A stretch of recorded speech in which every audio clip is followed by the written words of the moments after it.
الشيطان الرجيم. بسم الله الرحمن الرحيم.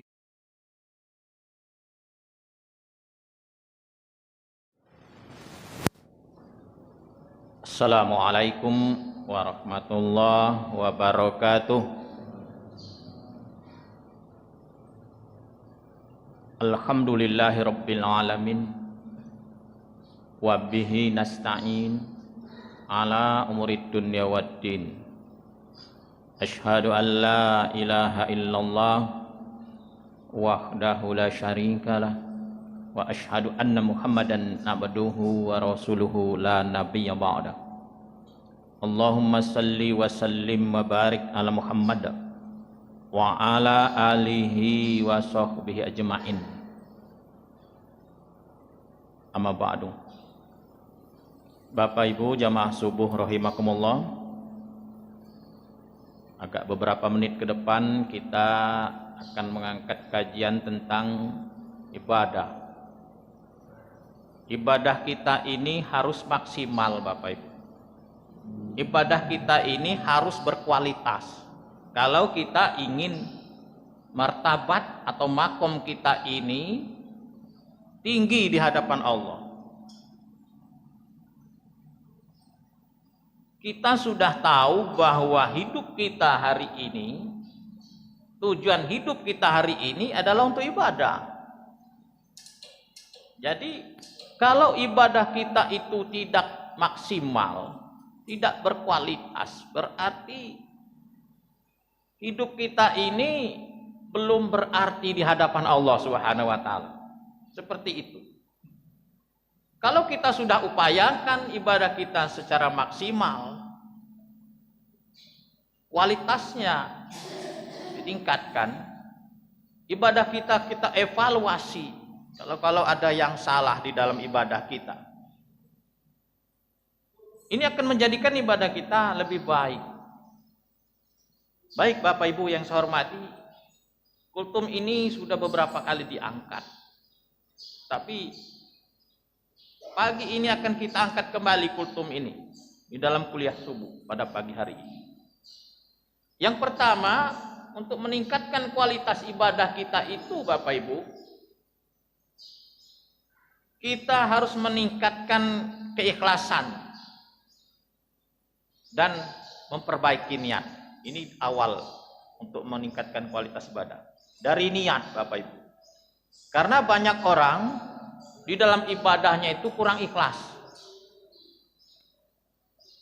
Niatnya itu bercampur dengan niat-niat yang lain. Ini kualitas ibadahnya menjadi rendah. Kita kan tahu Bapak Ibu bahwa hidup kita ini selama 24 jam, kalau itu sesuai dengan SOP Bapak Ibu yang diajarkan oleh Rasulullah, itu akan bernilai ibadah. Tidur kita bernilai ibadah. Ada banyak orang Bapak Ibu, mohon maaf, ibadahnya ini tidak murni, bercampur dengan hal-hal lain, bercampur dengan riya, bercampur dengan kesyirikan. Jadi niatnya ini harus dikembalikan lagi, niatnya ini harus dimurnikan lagi karena Allah. Berarti dia tidak begitu ikhlas di dalam ibadah. Contoh Bapak Ibu, bekerja ibadah, betul kan Pak? Bekerja itu termasuk ibadah. Kalau di dalam bekerja itu kita ada rasa dongkol, ya aku terus begawe ini, itu berarti nilainya itu akan menjadi kurang. Capek nih anak aku ini begawe terus. Coba kau pulau sekali-sekali. Jadi nilai ibadah ini jangan kita artikan hanya sekedar sholat saja. Tidur pun menjadi ibadah kalau sesuai dengan SOP. Bagaimana tidur kita bisa bernilai ibadah? Bagaimana kerja kita bisa bernilai ibadah? Tentunya diawali dengan niat yang benar. Kalau niatnya karena Allah, saya bekerja karena Allah, mencari nafkah untuk keluarga karena Allah, bernilai ibadah Bapak Ibu. Itulah sebagian mubalik, Ustaz. Ada yang melegalkan dia boleh meninggalkan ibadah mahdoh demi untuk keluarga. Ada, Pak. Ini agak aneh juga kajian seperti ini. Umpama dia dibenarkan untuk tidak puasa, misalnya dia kerja berat, atau dia dibenarkan untuk tidak sholat berjamaah. Ada pendapat yang seperti ini. Karena kata dia, kerjakan ibadah juga. Baik Bapak Ibu, kita bukan bahas itu. Kita tingkatkan keikhlasan kita ibadah. Bagaimana meningkatkan keikhlasan ini? Kita harus total, Bapak Ibu. Total di dalam ibadah. Banyak orang separuh-separuh di dalam ibadah itu. Separuh-separuh maksudnya begini Bapak Ibu. Umpama dalam satu momen seperti tidur, ini saya contohkan dulu. Tidur kan itu kalau menurut yang diajarkan oleh Rasulullah, tidur itu bernilai ibadah. Bagaimana dia bisa bernilai ibadah yang tinggi? Tidur itu harus sesuai, pertama berwudu, Pak. Nah, kita ini kan malas, nak tidur berwudu dulu, nak berwudu, nak tidur. Salah. Nah, ini harus dengan keikhlasan. Berwudu dulu. Setelah berwudu, membaca doa dan sebagainya, miring ke kanan. Itu harus kita ikuti dengan keikhlasan, dengan niat yang benar karena Allah. Sehingga tidur kita itu selama berapa jam ke depan kita tidur itu dicatat sebagai ibadah, Bapak Ibu. Awali dengan niat. Kalau niat ini bercampur dengan yang lain, itu ibadahnya akan kualitasnya menurun. Seperti dia ibadah ada unsur-unsur riya, Bapak Ibu. Ada unsur sum'ah, ada unsur sombongan di situ. Banyak orang beribadah seperti itu. Ingin dikatakan seorang yang taat, ingin dikatakan seorang yang berilmu, ingin dikatakan seorang yang alim, ini ibadahnya akan menjadi rendah kualitasnya itu. Jadi diperbarui kembali niat itu, Bapak Ibu. Bapak Ibu yang saya hormati, sambil kita ngopi subuh, yang sudah dapat kopi silakan.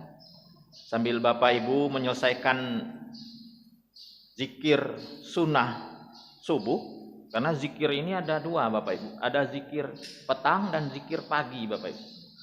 Zikir pagi atau zikir setelah subuh ini cukup banyak Bapak Ibu. Dan ini semestinya kita sudah hafal di luar kepala. Bukan berarti di dalam buku Pak. Hafalnya itu memang sudah terbiasa kita lakukan. Kapan-kapan kita angkat ini Bapak Ibu. Kita ulas sebentar saja sambil Bapak Ibu ini saling ingatkan. Seperti bacaan subuh itu, zikir subuh itu bismillahirrahmanirrahim la yadurru ma'asmi'i syai'un fil ardi wala fis sama'i wa huwas samiul alim. Itu 3 kali, Pak. A'udzu bikalimatil tammami syarri ma khalaq itu 3 kali. Hasbiyallahu la ilaha illa huwa alaihi tawakkaltu wa huwa rabbul arsyil azim 3 kali. Saidul istighfar 1 kali.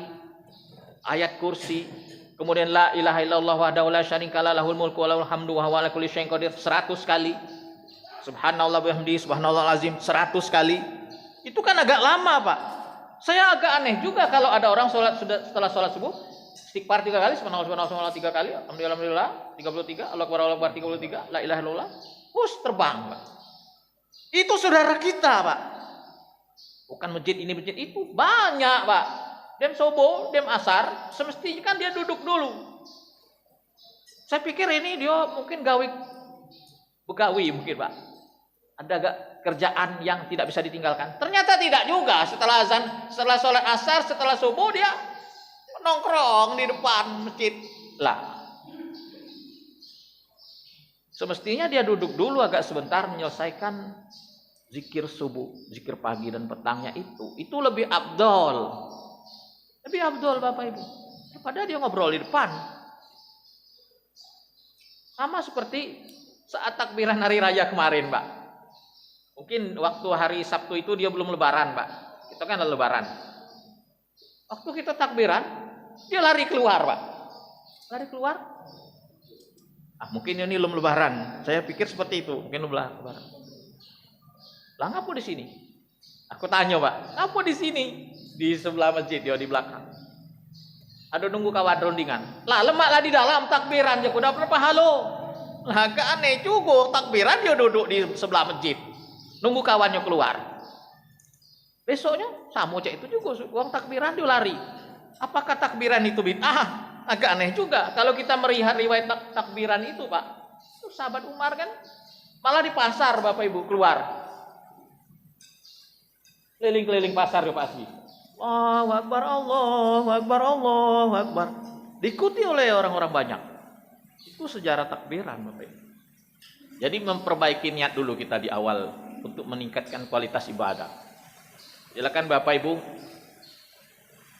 Snack kita sudah sampai Pak. Sambil dengar ceramah, sambil ngopi, sambil makan snack asik juga. Tidak jadi masalah Bapak Ibu. Ada orang itu kan, gurunya berwibawa, tidak usah makan dulu lah. Nggak, padahal janganlah di depan, Pak. Nak dimakan cak mana? Nak dimakan kayak lemak dengan guru lagi ceramah. Nggak, silakan Bapak Ibu. Kalau saya ini sama seperti dosen-dosen yang agak apa namanya? Tidak terlalu ekstrim. Bukan dosen killer, Pak. Dosen killer itu gerak dikit, woi, langsung nonjok dia, Pak. Kalau dosen yang biasa itu udah, dia nak ngobrol, nak ngantuk, silakan itu. Yang kedua, Bapak Ibu, kultum kita ini tidak lama-lama. Yang kedua, meningkatkan perhatian pada aspek mutabaah kepada Nabi. Ittiba Rasul. Jadi kalau kita ibadah ini tidak ittiba Rasul, itu ibadah tidak berkualitas. Hari ini muncul fenomena ibadah yang tidak mengikuti sunnah, ibadah yang tidak ittiba Rasul. Oh banyak hari ini Pak. Menjamur. Sholat sajalah contohnya. Sudah viral sholat itu yang sangat super kilat. Itu kan tidak mencontoh Rasul lagi, tidak ittiba Rasul. Mana tuh makninanya? Tidak ada. Sholat tarawih ngebutnya. Juga sering kita dapatkan di banyak tempat. Kita ini kan sering keliling-keliling, Pak ya. Keliling-keliling Linggau, keliling-keliling keluar kota Linggau, Padang, Jakarta, ikut berjamaah dengan orang lain. Entah kita itu masbuk, entah kita itu. Pokoknya kita sering menjadi makmum, ikut berjamaah. Di situ banyak juga kita temukan orang-orang yang tidak melakukan sesuai dengan sunnah, tidak ittiba Rasul. Banyak Pak. Kita temui di lapangan praktek ibadah umat muslim ini banyak yang tidak ittiba Rasul, bahkan banyak yang bid'ah Bapak Ibu. Kalau kau bicara bid'ah ini agak berat juga. Karena ada orang-orang yang menganggap itu tidak bid'ah. Ittiba Rasul ini penting. Salat. Salah satu ittiba Rasul, bahkan itu termasuk salah satu rukun di dalam salat adalah tumakninah. Tumakninah itu tempatnya di mana? Sewaktu ruku, sewaktu sujud, sewaktu i'tidal. Itu ada tumakninah. Ini enggak, dia tidak pakai itu. Waktu ruku baru nak baca, kita jadi makmum nih Pak. Subhana rabbiyal azim. Dia sami Allahu liman hamidah. Kita baru nak tegak, kita baru rob, kan robbana walakal hamd. Kita baru nak rob, yuk Allahu akbar. Lah sudah aba-aba langsung sujud dia. Di mana tuh makninahnya ini? Ini muncul di akhir zaman di banyak tempat. Jadi ibadah sholat ini harus kita agak gencar juga Ustaz Asbi, Ustaz Malinap, kita mengangkat ini. Jangan dibiarkan begitu saja umat ini terlalu jauh menyimpang Bapak Ibu. Kita ini sebagai mubalih, Ustaz Asbi, terkadang kita tidak sampai dakwah kita apa yang disampaikan oleh Ustaz Abu Jabar. Kita tidak sampai ke pelosok-pelosok negeri ngomongi, oh sembahyang yang benar tuh macam ini. Tidak sampai. Kita akan menjadi orang yang ikut menanggung beban di hari kiamat, Bapak Ibu. Paling tidak kita dengan saudara kita yang sudah sholat, kita beritahu. Paling tidak di kultum-kultum di majelis kita, sebagai P2KP, P2UK, sebagai penyuluh Bapak Ibu, kita berikan ini pencerahan untuk umat muslim. Walaupun dia P2U, walaupun dia itu seorang penyuluh, apa pasnya Mbak? Belum tentu Bapak Ibu, belum tentu. Mohon maaf ini Mbak. Kadang itu levelnya lah ustadznya. Levelnya lah ustadz, sembahyangnya ngebut minta ampun Mbak. Lah, cak mana nih mengajarkan umat seperti ini? Tidak ittiba Rasul di dalam ibadah. Seperti sholatnya terlalu cepat. Seperti setelah sholat umpama. Banyak hari ini setelah sholat itu bervariasi Pak ibadahnya. Assalamualaikum warahmatullahi wabarakatuh. Bahkan salamnya saja tidak mengikuti sunnah. Bahkan Al-Fatihahnya saja tidak mengikuti sunnah. Ada amal-amal tambahan. Ini banyak di daerah tertentu. Saya dapatkan ini. Seperti begini Pak. Bacaan Al-Fatihah nih Pak. Siratal ladzina an'amta 'alaihim ghairil maghdubi 'alaihim waladdallin. Rabbi firli. Amin. Bukan amin, tapi dia mendulukan Robik Firly. Agak aneh ini. Baru-baru ini saya temukan di daerah Karya Bakti. Dia baca doa Pak. Saya waktu itu ngisi tausiah tentang kematian. Dia disuruh doa. Suruh agak tua. Al-Fatihah. Baca seperti tadi. Al-Maghdubi 'alaihim waladdallin. Robik Firly. Amin. Bukan ghairil maghdubi 'alaihim waladdallin. Kita kan amin. Dia enggak, bukan amin. Rabbi firli wali walidayya. Ini satu kesalahan sebenarnya yang harus diluruskan kembali. Mungkin di dalam pemahaman umat yang seperti itu dia menganggap itu benar. Itu menganggap dia mungkin enggak jadi masalah. Itu kan bukan rangkaian ibadah mahdoh, kata seperti itu. Sama seperti sholat Pak. Dan juga orang yang saya sering mengulang-ulang ini. Salamnya ini, tangannya ini kan dibalikkannya. Assalamualaikum warahmatullahi wabarakatuh. Ini menjadi tradisi diikuti oleh orang-orang yang tidak belajar tentang sholat. Kemudian setelah sholat bukannya istighfar, Assalamualaikum warahmatullahi wabarakatuh. Assalamualaikum. Alhamdulillah. Bukan seperti itu sebenarnya Pak. Setelah assalamualaikum kanan, assalamualaikum kiri, astagfirullah. Bukan alhamdulillah Bapak Ibu. Kalau ditegur, apa haram alhamdulillah. Sama seperti orang setelah sholat subuh. Sholat subuh nih Pak Taswin. Tadi itu kan. Assalamualaikum. Dan zikir-zikir sebentar. Sembahyang lagi dia setelah sunat. Kemudian ditegur oleh ustaz baru mau balik. Wih, sholat sunat sudah subuh ini tidak kate. Apa aku ini masuk neraka gara-gara sembahyang subuh? Sholat sunat setelah subuh.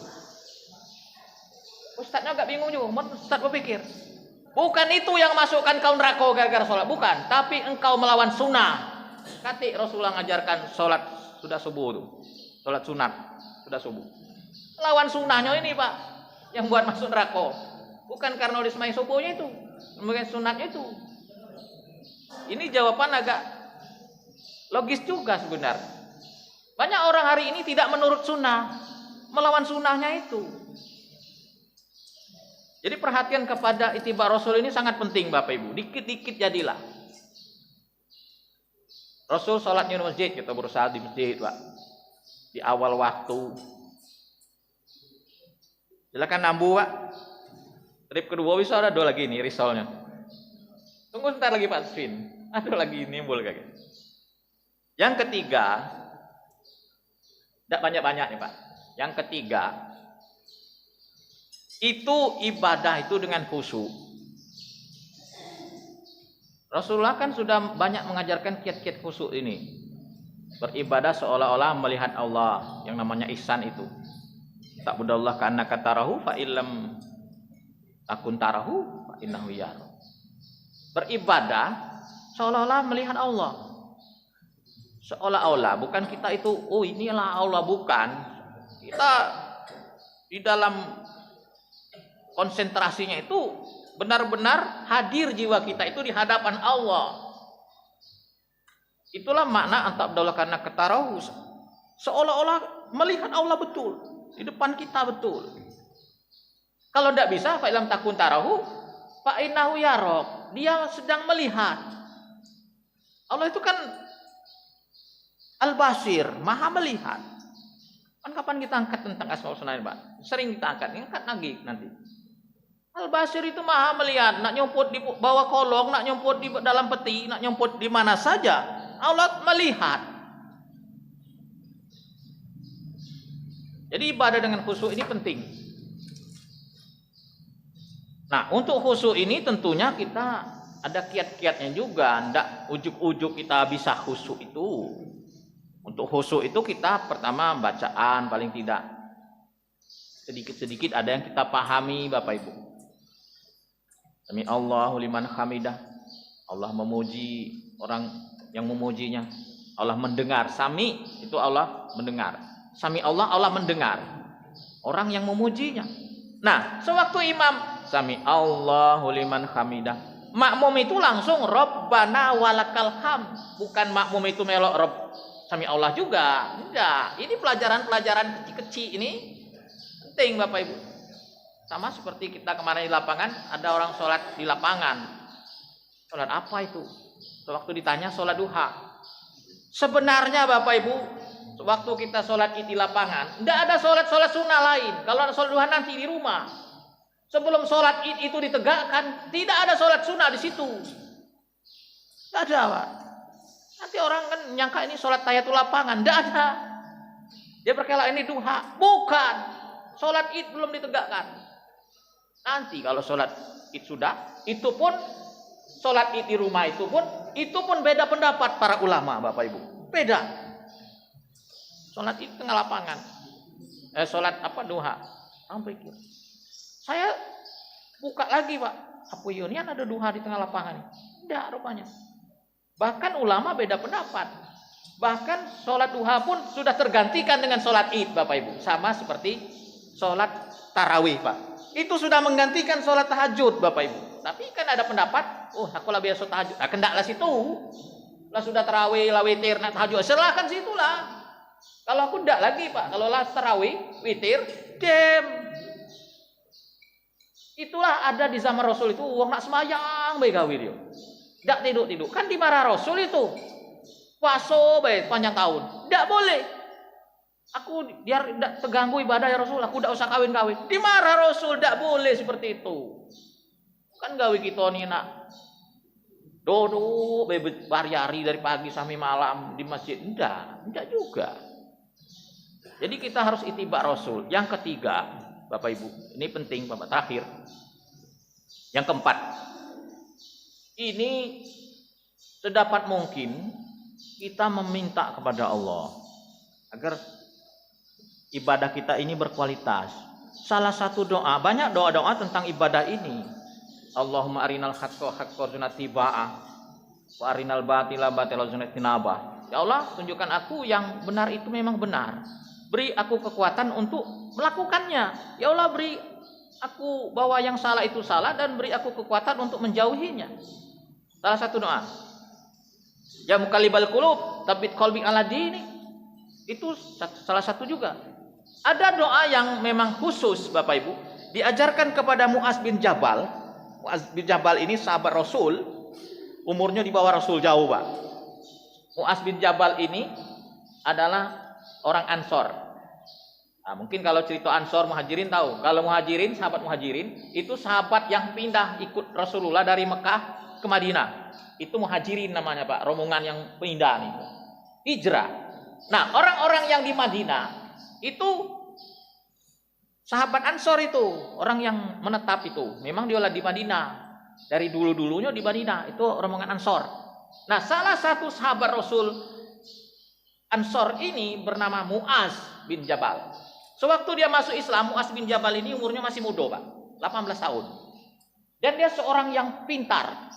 Dia termasuk orang yang pertama menjadi duta yang dikirim oleh Rasul. Rasul itu tidak do berdakwah itu dewean ke Yaman ke situ. Tidak, Pak. Rasul itu mengirim utusan Bapak Ibu yang ke Yaman. Setelah Rasul di Madinah, ada yang diutus lagi ke Mekah, ada yang diutus ke Yordania, termasuklah Mu'az bin Jabal ini, Bapak Ibu. Diutus oleh Rasulullah itu ke Yaman, Pak. Karena Mu'az bin Jabal ini pintar. Dan Rasulullah sangat senang dengan Mu'az bin Jabal. Saking senangnya dia termasuk orang yang dicintai oleh Rasul. Satu hari Rasul pegang tangannya. Sini dulu Mu'az. Oh ya Rasulullah, aku cinta kayak kau nih, sayang nian. Aku akan mengajarkan sebuah doa kepada engkau, ya Mu'az. Apa doa yang diajarkan Mu'az? Sebelum engkau salam, kata Rasulullah. Ini sunnah, Pak. Jangan diamalkan ini. Sebelum engkau salam, bacalah doa ini. Allahumma a'inna ala dzikrika. Allahumma a'inni ala dzikrika wa syukrika wa husni ibadati.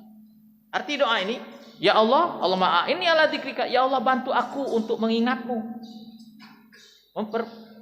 Bantu aku untuk bersyukur kepadamu dan bantu aku memperbaiki ibadahku kepadamu. Di sini 3 poin doa, Bapak Ibu, agar dibantu oleh Allah di dalam hal mengingat Allah. Yang kedua, agar dibantu di dalam bersyukur kepadanya. Yang ketiga, agar dibantu oleh Allah meningkatkan kualitas ibadah. Wa husni ibadati, memperbaiki ibadahku kepadamu. Kalau tidak dengan bantuan Allah, siapa lagi nak bantu kita, Pak? Doa silahul mu'min. Doa itu kan senjata. Tidak ada yang bisa merubah satu takdir Allah kecuali doa. Jadi doa ini ampuh, Bapak Ibu. Sering-sering baca doa ini. Allahumma a'inni ala dzikrika wa syukrika wa husni ibadati. Allahumma a'inni ala dzikrika wa syukrika wa husni ibadati. Itu permintaan kelas level tinggi. Saya sering katakan permintaan ini akan ada level-levelnya. Ada permintaan kelas rendah, sekedar minta besok nak bayar utang ya Allah, itu kelasnya rendah, Pak. Kalau kelas tinggi itu mahabbatullah, ma'rifatullah, mengingat Allah, bersyukur, minta surga, itu kelas-kelas tinggi, Bapak Ibu.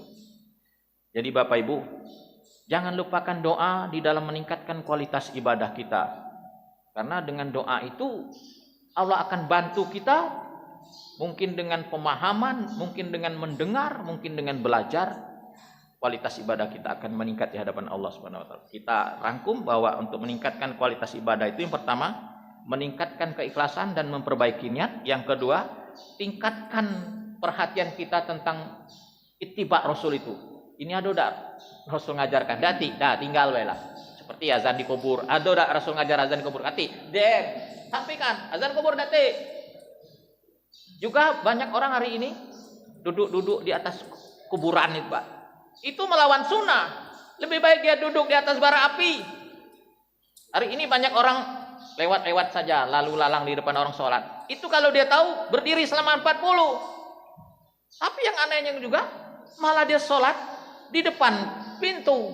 Agak aneh juga. Pas depan orang lewatnya ada sembahyang. Wah, ini tambah jahil orang di akhir zaman. Jadi meningkatkan perhatian kita pada aspek mutaba'ah, ittiba Rasul. Yang ketiga, ibadah dengan khusyuk. Khusyuk ini penting, Bapak Ibu, karena orang yang ibadahnya khusyuk itu dikatakan di dalam surah Al-Mu'minun, qad aflahal mu'minun, qad aflahal mu'minun alladzina hum fi sholatihim khashi'un. Akan beruntung orang sholatnya khusyuk. Bukan berarti orang yang tidak khusyuk tidak diterima, Pak. Diterima, sah, Pak. Ada dialog, kalau saya sholat tidak khusyuk, ya Ustadz, apakah sholat saya ini sah? Sah, Pak. Tapi nilainya mungkin 1/8, 1/10. Ini Nabi pernah mengatakan, orang selepas sholat itu dia akan mendapatkan nilai ada 1/10, 1/9, 1/8, ada yang setengah. Mungkin seperti itu. Nilai sholat kita rendah. Yang terakhir, ibadah itu sertailah dengan doa. Kalau ingin meningkatkan level kita di hadapan Allah, minta tolong kepada Allah. Wasta'inu bisabri wassalah, innallaha ma'as sabirin. Kita minta tolong kepada Allah. Jangan lupakan doa, Bapak Ibu, dalam hal apapun, termasuk dalam hal ibadah. Karena ibadah ini hal yang sangat penting, menghantarkan kita menuju makom yang tinggi, sehingga kita bisa menuju surga Allah dengan doa. Ini saja, terima kasih Bapak Ibu. Mohon maaf kalau ada yang tersinggung, Pak. Nanti kita buka dialog, tanya jawabnya. Mungkin hari ini tidak. kita akan cepat yang benar dari Allah. Bila taufiq wal hidayah. Wassalamualaikum warahmatullahi wabarakatuh.